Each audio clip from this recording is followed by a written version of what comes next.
Artikel ini berjudul Potensi Pengambilan Sampel Udara Tanpa Awak untuk Memantau Populasi Serangga di Sawah.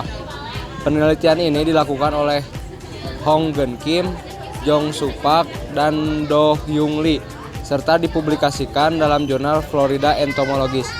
Penelitian ini membahas pemanfaatan drone sebagai alat memantau populasi serangga di lahan sawah.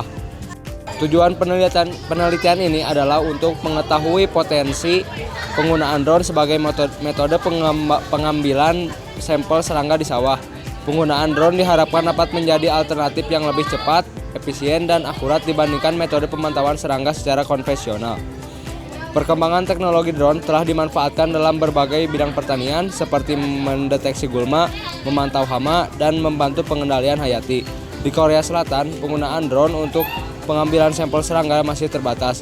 Padahal teknologi ini memiliki potensi besar karena kondisi sawah yang luas, berlumpur, dan sulit dijangkau. Selain itu, drone juga dapat digunakan untuk memantau migrasi hama penting seperti wereng dan ulat sehingga deteksi dini dan pengendalian hama dapat dilakukan dengan lebih efektif dibandingkan metode konvensional yang masih mengandalkan jaring serangga stasioner. Pada penelitian ini, mengembangkan sistem drone sayap putar yang dirancang khusus untuk menangkap serangga udara pada ketinggian tertentu. Menggunakan 2 jaring modular, tujuannya adalah agar pengambilan sampel di serangga di atmosfer bisa dilakukan secara lebih spesifik dan akurat berdasarkan stratifikasi ketinggiannya. Drone ini menggunakan berbasis octocopter dengan 8 motor untuk menjamin stabilitas terbang. Dimensinya sekitar 1,45 x 1,45 meter dengan bobot 7,1 kg.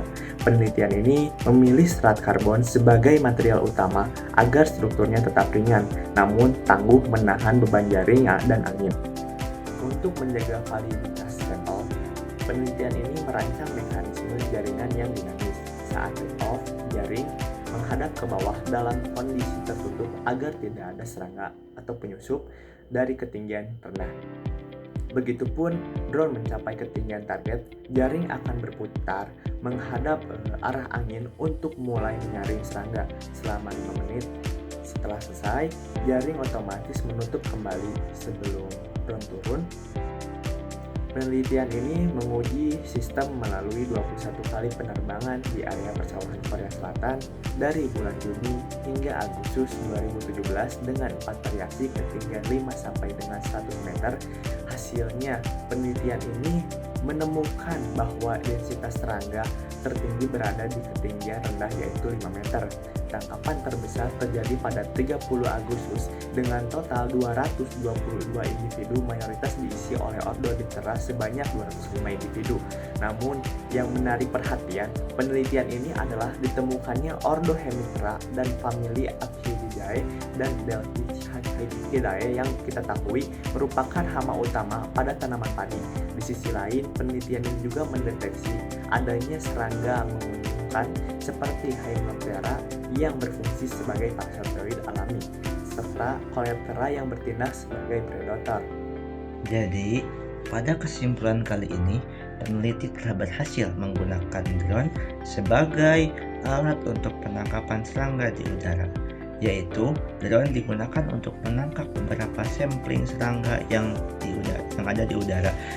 Salah satunya di antara lain yaitu serangga yang bermanfaat maupun tidak bermanfaat, yang dimana penerbangan ini telah dilakukan sebanyak 21 kali percobaan dan telah berhasil menangkap serangga sebanyak 251 serangga yang terdiri dari 6 ordo dan 22 famili, di mana ordo tersebut terdiri dari Diptera sebanyak 60%, Hemiptera sebanyak 15%, Alimeptera sebanyak 12,5%, Araneae sebanyak 5%, Coleoptera sebanyak 5%, dan Thysanoptera sebanyak 2,5%. Penerbangan ini dilakukan dari tanggal 24 Juli hingga 30 Agustus, yaitu sekitar 6 hari percobaan, dengan variasi ketinggian yaitu antara 5, 10, 50, dan 100 meter di atas permukaan. Dan data-data seperti iklim dan suhu yang kami dapatkan dari jurnal tersebut di antara lain yaitu dengan suhu rata-rata 26,15 Celcius dan memiliki kelembaban sekitar 63,19% dan drone melakukan penerbangan dengan rata-rata jarak penerbangan sejauh 1,72. Jadi dapat diketahui teman-teman bahwa penangkapan sampling serangga menggunakan drone bisa efektif, yaitu sebagai untuk menangkap berapa sampling serangga yang menguntungkan ataupun tidak, di mana sampling ini bisa digunakan untuk uji penelitian laboratorium ataupun untuk memantau populasi serangga agar tidak mendekati pada ambang ekonomi dalam batas pengendalian hama. Mungkin sekian video penjelasan jurnal dari kelompok kami, kurang lebihnya mohon maaf. Wassalamualaikum warahmatullahi wabarakatuh and see you next time.